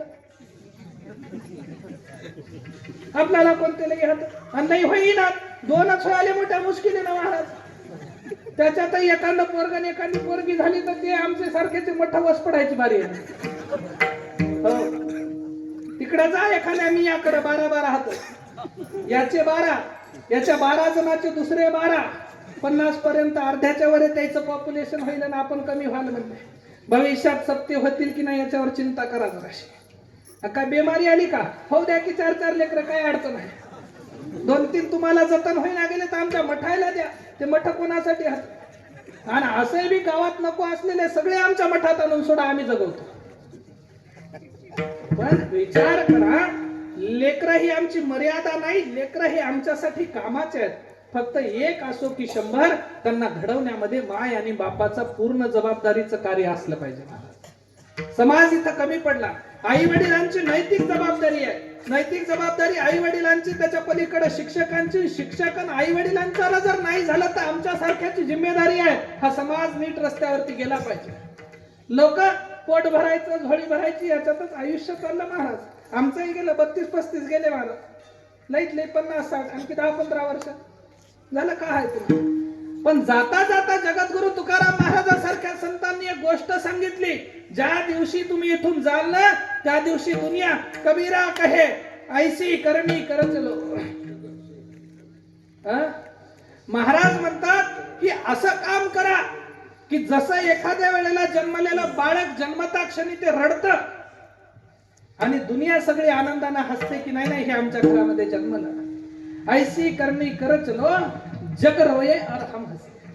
अरे जाताना असं जा म्हणले का देवाच्या दरबारात जाताना वर मान करून थाटपणानं आणि उंच छातीनं त्याच्या समोर जाता आलं पाहिजे का मी आयुष्यामध्ये संत म्हणून तुझ्यासाठी मिरवल्या गेलो आणि तुझ्या दरबारात येताना कितीतरी लोकांचा उद्धार करून आलो, असं सहज आलो नाही महाराज. इतकं सामर्थ्य तुमच्या आमच्यामध्ये आलं पाहिजे. आणि हे सामर्थ्य जर प्राप्त करायचं असेल तर अगोदर सद्गुरूंना शरण जा. आता ते सद्गुरू ओळखायचे कसे? समाजाची त्यांनी उपहास त्या ठिकाणी सहन करावा आणि विद्वानांनी त्यांना पूज्य मानावं. अशा लेखीचे जे असतात त्यांची वंचना समाज करतो ते सद्गुरू असतात. अभंगाचं 3रं वचन करी वचन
वंचना करते जन नष्ट दुष्ट मुख्य श्रेष्ठ श्रेष्ठ वंदिता ते. महाराज म्हणले या समाजानं त्यांची हेळना केली, त्यांची प्रताडना केली, त्यांना त्रास दिला. माऊली ज्ञानेश्वरांना स्वतः किती मोठा त्रास झाला महाराज. आई वडिलांना गमवावं लागलं. जगानं तरीही त्या ठिकाणी विश्रांती घेतली नाही, वरवर त्रास देतच राहिले. पण तरी देखील त्यांनी समाजाची कितीही उपासना सहन केली, उपहास सहन केला. तरी आजही 750 वर्षाच्या नंतर सुद्धा माऊलींच्या नावावरती कितीतरी जणांचा उद्धार होतो. हे मुख्य श्रेष्ठ श्रेष्ठ वंदित जाते. संत जनांच्या मांदियाळीमध्ये माऊलींचं पद ज्यांना त्या ठिकाणी प्राप्त झालं ते माऊली ज्ञानेश्वर. इथं प्रपंचाची हुशारी चालत नाही, इथं प्रपंचाच्या दृष्टीनं पाहून चालत नाही. सद्गुरू ओळखायचे असतील तर फार नीतिमत्तेनं ओळखावे लागतात आणि ती दृष्टी तुम्हाला आम्हाला प्राप्त झाली पाहिजे. आणि मग हे सगळं चालवत असताना महाराज विचार करण्यासारखी गोष्ट आहे. तुम्ही आम्ही या हिंदू धर्माचे पायिक आहोत. आता 4 चरण संपले, जरासं आजूबाजूला जातो हे की नाही, म्हणजे आपल्या कामातून आपण बाजूला गेलेलं बरं. थोडस आम्ही एका धर्माचे पायिक असल्या कारणानं भविष्यात एक गोष्ट कायम लक्षात ठेवा, या धर्मातल्या कुठल्याही माणसावरती कुठलंही संकट ओढवलं तर सगळ्या याती कुळाच्या सगळ्या जातीच्या लोकांनी त्याच्या दुःखात सहभागी होणं हे आमच्या धर्माचं सार आहे. आम्हाला सर्वांना त्याचं दुःख समजलं पाहिजे. जोपर्यंत स्वधर्मी लोक तुम्ही आम्ही एकत्र येणार नाही तोपर्यंत धर्म वर जाणार नाही. जोपर्यंत या देशातला तरुण निर्व्यसनी होणार नाही, आम्हाला काय कमी आहे हो? एका कीर्तनाचे नाही मागलं तरी 5-5, 10-10 हजार रुपये भेटायचे महाराज. संध्याकाळी जाता जाता गाडीमध्ये चिलून फुकत गेलं तरी तुम्ही काय आम्हाला बघत बसल्या काय? काही महाराज करतात महाराज असं. सगळी कार्यक्रम आटपला का जाता जाता वाटणं तर आता 100 धाबे झाले. एक तर म्हणते आमचं पोस्टर लागलं इथं, म्हणते काळ्या पांढरा अक्षर काळ्या बोर्डावर. काय कमी आहे मग? का तुमच्यासाठी आटापिटा करायचा? घरी बसलं तरी आम्हाला भरपूर आहे महाराज, काही कमी पडत नाही. आणि नवं जमा करावं सगळं जमा. यदा कदाचित आता तुम्ही तरी कोणाला तरी देसा, यदा कदाचित कुठं धडकून मेल्या सकाळी तर सगळे हळहळ करसाल तरी आमचं खाणार कोण आहे? मग याच्या मुंड्या मोडा त्याच्या मुंड्या मोडा, काय आवश्यकता? भेटले तेवढ्यामध्ये खुश. म्हणून काल सगळ्यात मोठा प्रश्न उपस्थित राहिला होता. महाराज लोक आवाच्या सव्वा पैसे घ्यायला लागले. घेऊ जात, आमची काही अडचण नाही. संसारिक लोक होतं, व्यवहार व्यापार सगळं सोडून ते समाजासाठी काम करतात. तर समाजानं डीजेला पैसे खर्चावं लाखो रुपये, त्या कोणते की 3-3, 4-4 लाख रुपये ठेवून ऑर्केस्ट्रा बोलवा, काय की बोलवा, पाटलांचा बैलगाडा सगळं चालते. मग या लोकांना का देऊ नये? परमार्थाचं काम करायला लागले. लाखानं नाही कोटीनं पैसे द्या, आमची काही अडचण नाही हो. पण आमच्या सारख्यानं नेमकं द्यायचं कोणाला? हा मोठा प्रश्न आहे. इथं होतो कसं असते, जिथं चणे असतात तिथं दात नसतात, आणि जिथं दात असतात तिथं चणे नाही. आता यायला देवा बकळ वाटलंय, कोण वाजले टाळी? पण माझ्यासारख्याला न्यायचं म्हणलं तर सहजासहजी परवडणार महाराज. भावना आहे हो, पण ते करण्यासाठीची पात्रता तितकी प्रत्येकाला येऊ शकत नाही. पण गाव जर मिळून करतो म्हणलं तर चांगल्या गोष्टीसाठी बिलकुल खर्च करा, भरपूर खर्च करा, चांगला खर्च करा, रगडून करा. पण अशी सिस्टीम लावा, अशी कीर्तनाला माणसं ठेवा. अरे वैभव दिसला पाहिजे. आपण काय भिकाऱ्याचे लेकर आहो का? श्रीमंताचे लेकर आहो. पण गावचा पैसा गावासाठी खर्चला पाहिजे आणि गावातल्या देवासाठी खर्चला पाहिजे, हे सगळ्यात अगोदर ओळखू. सुंदर हनुमंतरायाचं प्रतीक उभं राहिलं. पलीकडे माझ्या छत्रपती शिवरायांचं एवढं मोठं स्मारक आहे महाराज, ते जतन करता आलं पाहिजे. हे गावचं मंदिर आहे, याची मर्यादा जतन करता आली पाहिजे. आणि काय झालं, आमच्या संस्कृतीवरती लोकांनी घाला घातला. परकीयांची आक्रमण जेव्हा जेव्हा आमच्या संस्कृतीवरती झाली, तेव्हा तेव्हा आमच्या सगळ्यात अगोदर स्मारकांना नेस्तनाबूत करण्यात आलं. सगळ्यात अगोदर आमची मंदिरं उद्ध्वस्त करण्यात आली. सगळ्यात अगोदर आमची इथली संस्कृती नाश कशी करता येईल याच्यावरती विचार झाला. आणि परिणामी आपले लोक उदासीन होते. या हिंदू धर्मामध्ये सगळी महाराज मंडळी तशी, सगळे लोक तसे, ऐकणारे तसे. कीर्तन ऐकावतं मनोरंजनासाठी, कीर्तन ऐकावतं लावणे पिंगळ्यासाठी, कीर्तन ऐकावतं विनोदासाठी, आणि याचं त्याला उपहास करण्यासाठी. अशी कीर्तन जर तुम्ही ऐकत असाल तर धर्म बुडायला लई दिवस लागत नाही महाराज. तुम्ही म्हणसाल धर्म काय बुडत असते का? धर्म बुडत नाही, पण धर्म सोडला तर तुम्ही मात्र तरणार नाही, तुम्ही नक्की बुडसाल. याच्यासाठी विचार करून वागा. अहो असंच करता करता उदासीनतेमुळे तुमच्या धर्म बुडण्याच्या मार्गावर आहे महाराज. काय झाले, आमची प्रतीक, आमची स्मारक असलेल्या स्मारकांवरती लोकांची नावं झाली आणि आमचा धर्म त्या ठिकाणी तिथून नकलंकित व्हायला सुरुवात झाला. सोप्यात सांगू काय तुम्हाला, काय झालं महाराज, शेतकऱ्याकडे 2 सुंदर बैल होते, लाखाची जोडी होती. आता ट्रॅक्टर आलेत. काल परवा बघलो मी, गेले वर्षी पोळ्याला सगळ्या गावानं ते बारके झिटरे बिटरे एवढाले ट्रॅक्टरच फिरले सगळे लोक. ट्रॅक्टराचा पोळा केला, बैलच नाही गाव. शेतकऱ्यापाशी बैल होते 2, चांगली लाखाची जोडी होती. आणि त्या लाखाच्या जोडी सोबत त्यानं 2 कुत्रे पोसलेली होती. हे शेतात काम करतात आणि हे शेताची राखण करतात. मग पोसलेल्या त्या ठिकाणी, आता वेळ होतच आलाय, त्या पोसलेल्या कुत्र्यांना सांगितलं, अरे मला थोडस शहराला जायचंय, मला दिवसभराचं काम आहे, तुम्ही या शेताची राखण करा. आणि बैलांना सांगितलं, मी जाऊन येईपर्यंत या शेताची पूर्ण मशागत करून ठेवा. बैल म्हणले ठीक आहे, कुत्रे म्हणले ठीक आहे. मग ठीक आहे म्हणल्याच्या नंतर हे बैल कुत्रे झाडाखाली बसले राखण करण्यासाठी दिवसभर. आणि बैल दिवसभर काम केले महाराज. संध्याकाळची वेळ आली आणि आता थोडासा शेतीचा कोणा त्या ठिकाणी मशागत करायचा शिल्लक राहिला होता. तितक्या ते झाडाखालचे कुत्रे उठले, बैलाला जाऊन म्हणतात, मालक तुम्ही काय करा, आता मालक येण्याची वेळ झाली, काम नाही झालं तर मालक तुम्हाला ओरडतील, तुम्ही काय करा, थोडा वेळ त्या झाडाखाली विश्रांती घ्या. कोण म्हणताय? कुत्र. कोणाला? बैलांना. थोडा वेळ तुम्ही झाडाखाली विश्रांती घ्या, या राहिलेल्या जागेची आम्ही मशागत करून टाकतो. हे बैल म्हणले आपण थकलो दिवसभर, भोळ्या भावनेत गेले, दिला त्यांना चान्स.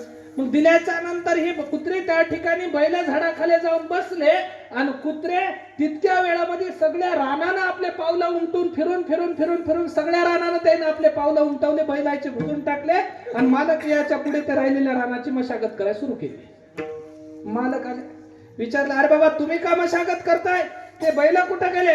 ते म्हणले, मालक ते सकाळपासून बसून आता हिळभर झालं, आम्हीच काम करायला. कुत्रे आम्हीच काम करायला लागलो. मग आम्हीच करायचं म्हणल्याच्या नंतर त्या बैलांनी केलेल्या मेहनतीवर पाणी फिरल्या गेलं आणि नाव मात्र कुत्र्यांचं झालं. हीच कुत्री 500 वर्षापूर्वी बाबर नावाचं एक कुत्रा आलं होतं आणि 350-400 वर्षापूर्वी औरंगजेब नावाचं एक कुत्रा आलं होतं. आणि या कुत्र्यांनी ही संस्कृती, हा धर्म वाटवण्याचं काम केलं आणि राम मंदिर पाडून तिथं मस्जिद उभा केली. भारत एकत्र झाला, समाज एकसंध झाला, हिंदू सगळा जागृत झाला आणि 500 वर्षाच्या निंदा नालस्तीच्या प्रतीकाला जमिनीत गाडून पुन्हा राम मंदिर भव्यतेनं उभं राहिलं. मग हे तुम्हाला कधी जमणार आहे? एक बुडालेलं प्रतीक तुम्हाला आम्हाला पुन्हा करण्यासाठी 500 वर्ष लागले. 40,000 मंदिरांना बुडवलं गेलं. तुम्ही आम्ही कुठं होतो? काय आहे तुमचे आमचं अस्तित्व महाराज? काशीचा विश्वनाथ उचलून बाजूला ठेवावा लागला, तिथं मस्जिद आहे. मथुरेचं मंदिर बाजूला ठेवावं लागतं, तिथं मस्जिद आहे. एक राम मंदिर तयार करायला 500 वर्षाचा संघर्ष गेला. काशी, मथुरा, काही कितीतरी 40,000. मग तुम्ही आम्ही जर पंथ आणि संप्रदायाच्याच भांडणात गुंतून राहिलो तर नव्यानं मंदिर 1000 बांधसाल, जुने हात त्याचं काय करावं? प्रश्न मोठा आहे. मग या प्रश्नातनं तुम्हाला आम्हाला सोडायचा असेल तर जिजाऊंचा आदर्श इथल्या प्रत्येक स्त्रीनं घेतला पाहिजे. शिवरायांचा पराक्रम इथल्या प्रत्येक तरुणाच्या मनगटामध्ये असला पाहिजे. हे माझं उत्तर होतं त्या दिवशीच्या सभेतलं, की तुम्ही आम्ही काही करून काही चालणार नाही. परकीयांचा आक्रमण जेव्हा एखाद्या गावावरती एखाद्या देशावरती होतं तेव्हा आक्रमण झाल्याच्या नंतर हे ज्ञानी आहे याला बाजूला ठेवा, याला मारू नका, आणि हे अज्ञानी आहे याला मारा असं कुणी म्हणणार नाही. चरचरा रजाकारासारखे कापले जाल. मग त्याच्यासाठी या देशातला तरुण सक्षम पाहिजे, मन मनगट आणि मेंदू त्याचा सदृढ पाहिजे आणि शिवविचारांनी परिपूर्ण पाहिजे. तेव्हा आमचा धर्म आम्हाला राखता येईल, तेव्हा आम्ही हिंदू म्हणून जगता येईल. नाही तर बांगलादेशासारखे मारल्या जाल महाराज आम्ही. हो, त्याच्यामुळं विचार करा, वागा आणि जीवनामध्ये त्या ठिकाणी धर्माच्या कामाला लागा. आणि हे सगळं करण्यासाठी जीवनात मार्गदर्शक एक गुरु, एक सद्गुरु चांगला निवडा. मी इथपर्यंत होतो, मार्गदर्शक चांगला भेटला. गुरुजींनी फोन केला, महाराज तुम्हाला तारीख घ्यावी लागते. मागच्या वर्षी काहून तुम्ही डचू दिला मला माहित नाही, काय महाराजाला लई पैसे लागतात वाटले का? आजकाल महाराज लोक लई पैसे मागाले, कोणाही निमित्तानं मागाले. हे तुमची समस्या आहे ना. असेल तर असेल, आम्हाला काही करायचं नाही. मी तुम्हाला पहिलेही पैसे मागले नाही आणि पुढेही पैसे ठरवून मागणार नाही. पण मला प्रत्येक वर्षी गावातनं नाही पैसे दिले तरी चालते, वेळ असल्यावर मी येऊन जातो. पण गावातले 10 तरुण दरवर्षी मला निर्व्यसनी झालेले पाहिजे. या तयारीनं तुम्ही सप्ताह करा, या तयारीनं. एक म्हातारा होता महाराज 70 वर्षाचा, दारू पिल्याशिवाय त्याला जमत नव्हतं. दारू पिल्याशिवाय जमत नव्हता. 70 वर्षाचा म्हातारा आहे रामदास बापू. त्याने एकच शब्द माझ्यापाशी काढला, महाराज मला व्यसन सुटलं. काही सांगा. मी म्हणलो डोक्यावरती हात ठेवला आणि आजपासून व्यसनाला हात लावलं तर महाराज मेला म्हणून समजा. 2 महिन्यापासून ज्याला सकाळ दुपार संध्याकाळ दारू लागत होती, एक थेंब घेतला नाही महाराज त्यांना. ही अवस्था तुम्हाला आम्हाला भेटली पाहिजे, ही प्राप्ती झाली पाहिजे. आणि याच्यासाठी समाजाचं हसू द्या. लोक आम्हाला हसतात, संतोषपुरी महाराज गेला आता राहिला, आता गेला ये महाराज गेला राहिला. अरे गेला तरी समाधीतच जाणार आहे, नाही गेला तरी उद्या समाधीतच जाणार आहे. हे शरीर नश्वर आहे.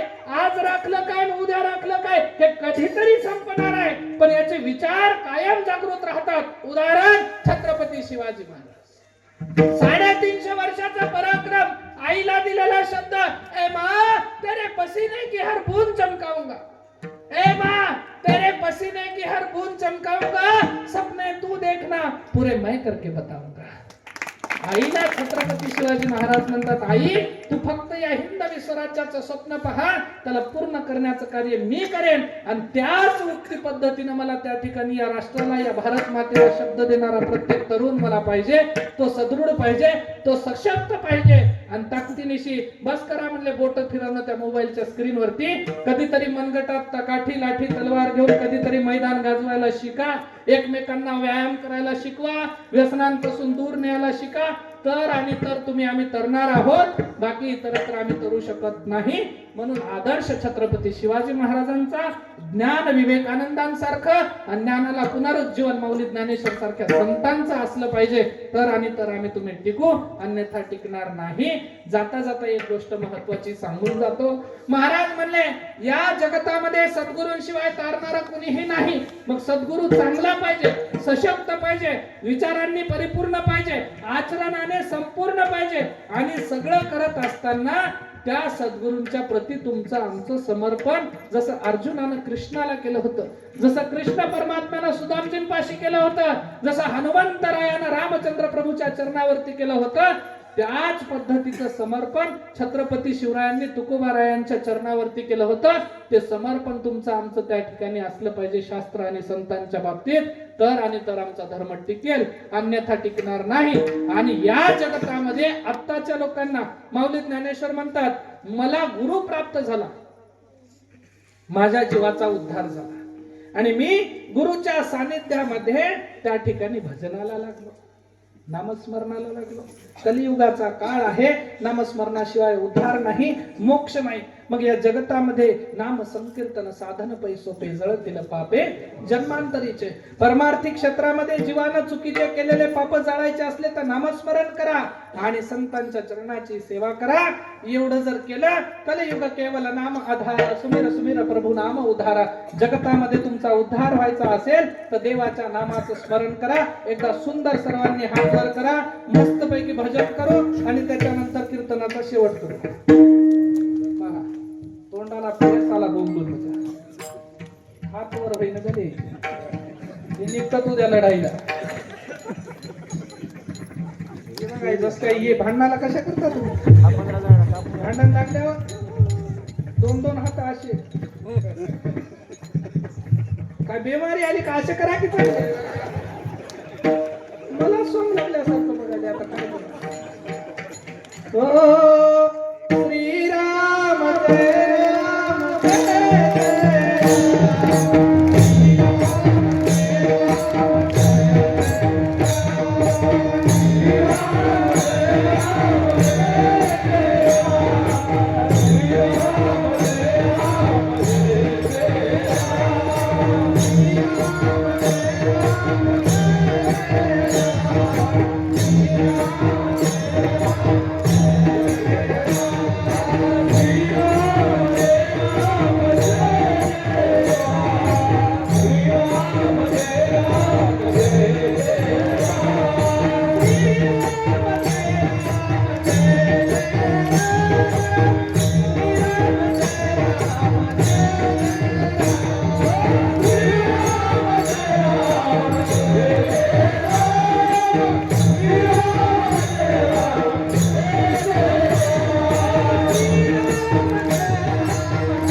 सपक सपक टाळ्या वाजू नका, सगळ्यासाठी जोरात टाळ्या वाजवा. दक्षिणादेयाचं जीवावर आलं तर आलं, टाळ्या वाजवायचं तरी येऊ नको. खूप फिरणं झालं महाराज, पण येळवतच्या लोकांपाशी आल्याच्या नंतर वेगळा आनंद भेटतो, ठीक आहे ना? तुम्ही पहा, आता इथून कीर्तनातून बाहेर गेल्याच्या नंतर हीच सगळी मंडळी मला नक्की म्हणणार आहे, महाराज असं कीर्तन तुम्ही अगोदर केलं नाही. कारण येळवतच्या मंडळींना मी जवळून अनुभवलेला आहे. एकही शब्द दिला नव्हता.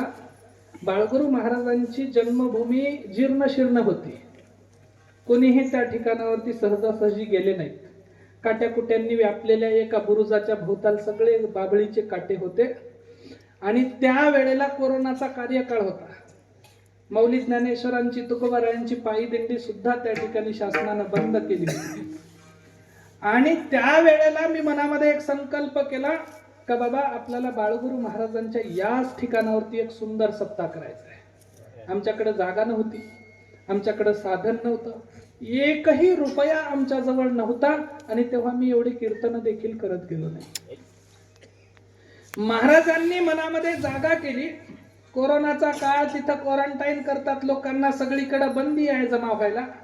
आणि त्या काळामध्ये आम्ही 3-3, 4-4 JCB राहेरच्या लोकांनी मदत करून त्या ठिकाणी जागा सगळी निर्मळ करून दिली. जेवढी आज तुम्ही राहेरला जागा पाहता ते त्या मंडळींनी एका शब्दाखातर त्या ठिकाणी निर्मळ करून दिले. दुसऱ्या दिवशी संकल्पना केली का आम्हाला आता सप्ताह करायचा आहे, आणि सप्ताह करून या ठिकाणावरती बाळगुरु महाराजांचं स्मारक मंदिर त्या ठिकाणी जन्मभूमीवरती झालं पाहिजे, ही आमची संकल्पना होती. विविध साधू संतांना जमा करण्यात आलं, सर्वांना बोलावण्यात आलं. सुंदर सप्ताह त्या ठिकाणी झाला. कोरोनाच्या काळामध्ये मला वाटतं महाराष्ट्रातला एकमेव सप्ताह होता तो संतोषपुरी महाराजांचा दत्तनाम सप्ताह राहेर येथला. सगळीकडल्या परंपरा छोट्याशा मंदिरात कुठंतरी त्या ठिकाणी छोटे छोटे खाली कार्यक्रम झाले. 20 ते 25 हजार लोकांच्या उपस्थितीमध्ये सवाखंडीची महापूजा आम्ही तिथं करून दाखवली. या सगळ्या साधू संतांचा आशीर्वाद तिथं होता. पण त्यामध्ये गुरुजी एक सांगावं असं वाटतं, या गावातल्या लोकांना फक्त मी एवढं सांगलं होतं की आम्ही सप्ताह करायलो. मला वाटते 50-60 हजार रुपये या लोकांना जमा करून आणून तिथं दिले, कोणी मागितलं नव्हतं. तेव्हापासून या लोकांना मी ओळखतो. आमच्याकडे कोण किती दिले याचाही हिशोब नाही, कोण आम्हाला हिशोब विचारलाय नाही, आणि आम्हाला त्याच्यात कमी पडलं की जास्त पडलं याचं भानही राहिलं नाही. परिणाम तिथं तेव्हा रोवलेलं एक बीज आपल्याला गुरूंनी बाळगुरूंनी त्या ठिकाणी उपदेश दिला, आणि रवलेल्या बीजाचं भविष्यात तुम्हाला किती मोठं तिथं वटवृक्ष दिसेल याची सांगता येत नाही, इथपर्यंतची कल्पना आहे महाराज. आणि हे सांगण्यासाठीच का, कारण त्याही काळात आणि नंतरच्याही काळात आमचे माळकरी माझ्या सोबत आहेत पाहता, जेव्हा जेव्हा आम्ही कीर्तनाचा प्रारंभ केला तेव्हा काही लोकांचं म्हणणं होतं की नाही नाही महाराजांना दत्त परंपरेचेच कीर्तन करावं, बाजूला जाऊ नये. काही लोकांचं म्हणणं होतं की नाही नाही यायनं भागवत करू नये, संप्रदायाच्या पलीकडे कुठं जायचं असते, काही येड झालं म्हणले महाराज, पागल झालं म्हणले, काही करायला म्हणले. काल परवा एक खंडोबाची त्या मूर्ती स्थापना होती, कलशारोहण होतं, मग मला शिवपुराण करायला लावलं. शिवपुराणामध्ये त्या लोकांनी ते मार्तंड विजय ग्रंथ लावायला लावला. मग काही जण म्हणले झालं म्हणले वाघे मुरळीच्या संघामध्ये सामील. मी म्हणलं आता अवघड आहे. पण हे सगळं करत असताना मनात फक्त एकच विचार होता, आज सांगतो मी, आजपर्यंत कोणाला सांगलं नाही. एका जंगलाला आग लागली होती, आणि जंगलाला लागलेल्या आगीला सगळे पशु प्राणी त्या आगीतून पळत होते, आणि एक छोटीशी चिमणी होती, चोचीनं पाणी तलावातनं आणत होती, त्या झाडाच्या आगीवरती टाकत होती.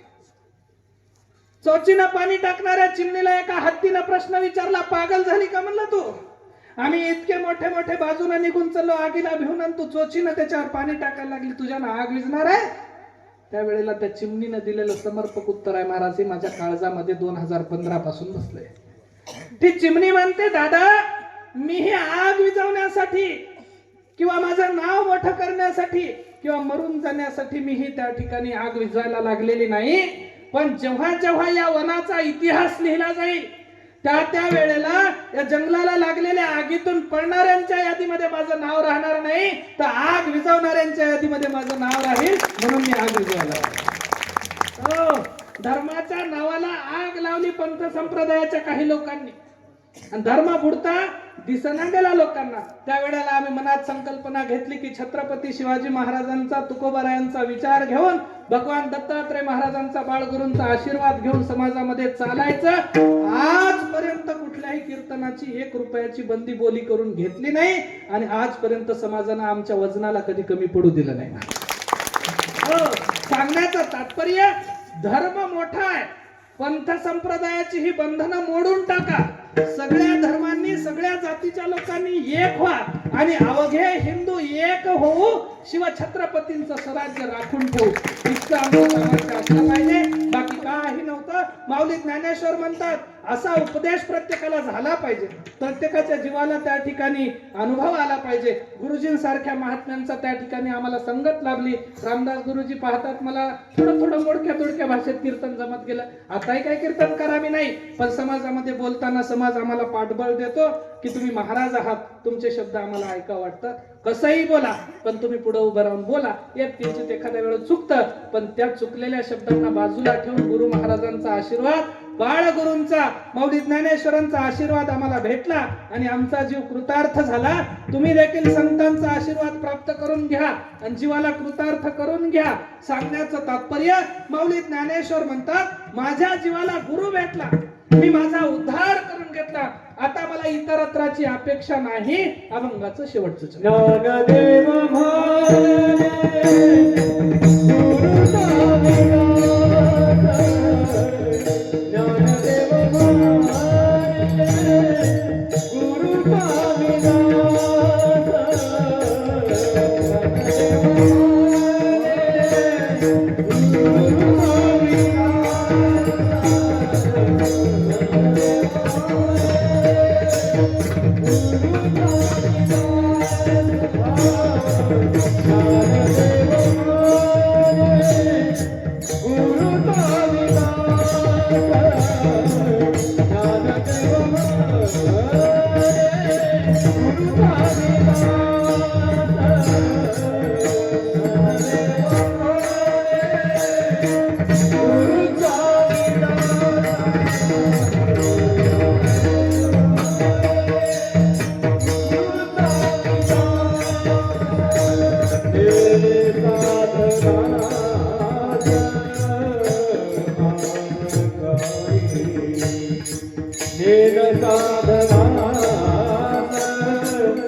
ज्ञानदेव म्हणे गुरुचा मिदास नेने साधनास न काही इंद्रचंद्र देव ब्रह्मादी करुणी संशयाची श्रेणी छेदितिना. महाराज म्हणले मला गुरुशिवाय आता कोणी नाही आणि गुरुशिवाय तुम्हालाही त्या ठिकाणी जगतामध्ये कोणी नाही. सगळे नाते आनंदानं सांभाळा. सगळे नाते याचा अर्थ गुरुशिवाय कोणी नाही म्हणजे सगळ्याला वाऱ्यावर सोडून द्या असं होत नाही. सगळे नाते आनंदानं सांभाळा, पण कुठल्याच नात्यातून कुठलीच अपेक्षा ठेवू नका, कारण अपेक्षा ही दुःखाची जननी असते. कधीतरी अपेक्षा भंग होते, माणसाच्या मनाला दुःख होतं. अपेक्षा ठेवा सद्गुरूंकडनं, अपेक्षा ठेवा संतांकडनं, अपेक्षा ठेवा देवाकडनं. यथामती यथा अवकाश. जसा अभंग सोडवता आला तसा सोडवण्याचा प्रयत्न केला. आता चिंतन कसं झालं ना कसं झालं त्याच्यावरचा विचार किंवा त्याला जाणणारी सगळी विद्वत मंडळी आपल्यापाशी आहे. पण खरोखरच सुंदर अशा पद्धतीनं माधव गुरुजींसारखे मार्गदर्शक तुम्हाला लाभले, कामदास गुरुजींसारखे हे आपल्या परिसराला लाभलेले रत्न आहेत. महाराज एक गुरुजी का म्हणतात माहिती आहे का? कारण गुरु आम्हाला म्हणतात लोक, पण अशा विभूतींना गुरु जी म्हणतात. एक जी आगाव का लावतात माहिती आहे का? आता आमचं काहीतरी असेल गणित वेगळं आहे, पण या लोकांना गुरुजी म्हणण्याचं गणित, गुरुजी स्वतः गुरुजी असतो, पण शिष्याला डॉक्टर इंजिनियर कलेक्टर आपल्यापेक्षा 10 पट मोठं करण्याचा हेतू उराशी ठेवतो, म्हणून त्याला गुरुजी. म्हणून अशा लोकांच्या मार्गदर्शनामध्ये तुमची चांगली वाटचाल सुरू आहे. सुंदर पद्धतीनं काय आहे, जीवन बापूला जसा आवाज लागते तसा आवाज आमच्या शहाजीनं दिला. एकदा सिस्टीम साठी जोरदार टाळ्या वाजवा. बघा की जस काय आपल्याला येथून इतक्यालाच गुप्त दिलेला आहे टाळ्या वाजवायचा.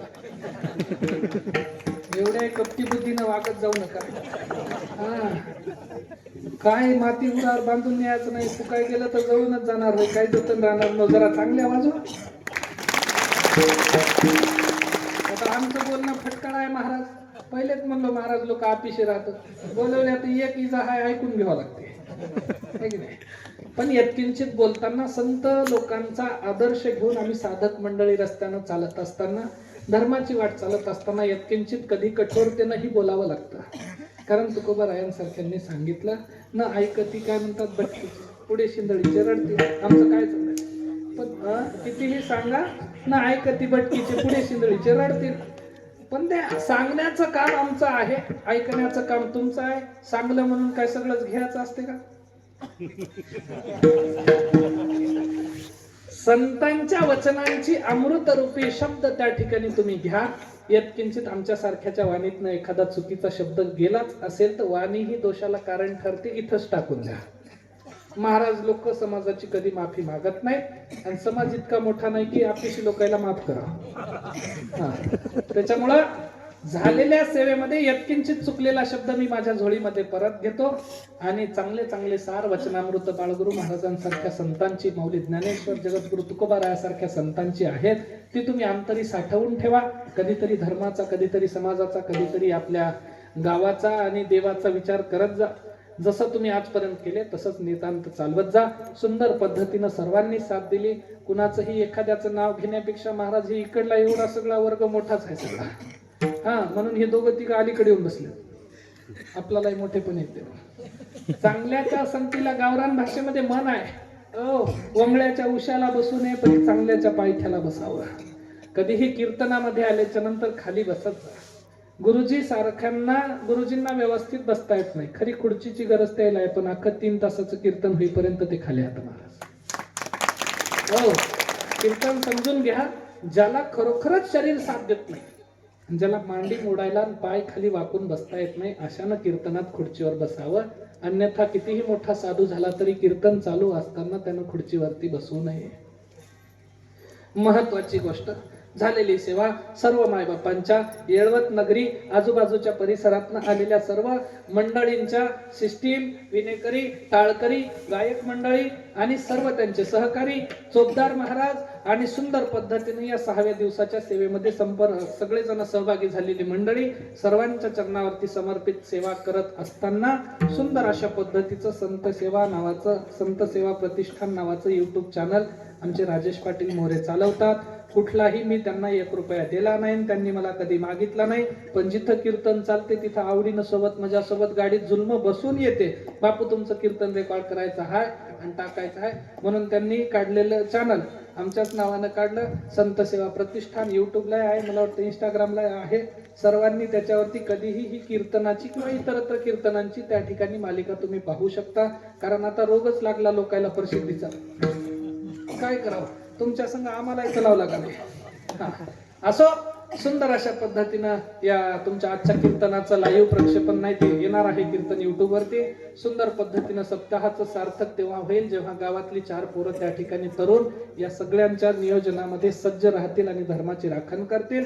झालेली सेवा तुम्हा सर्व मायबापांच्या चरणावरती समर्पित करून सेवेला पूर्णविराम. ज्ञानेश्वर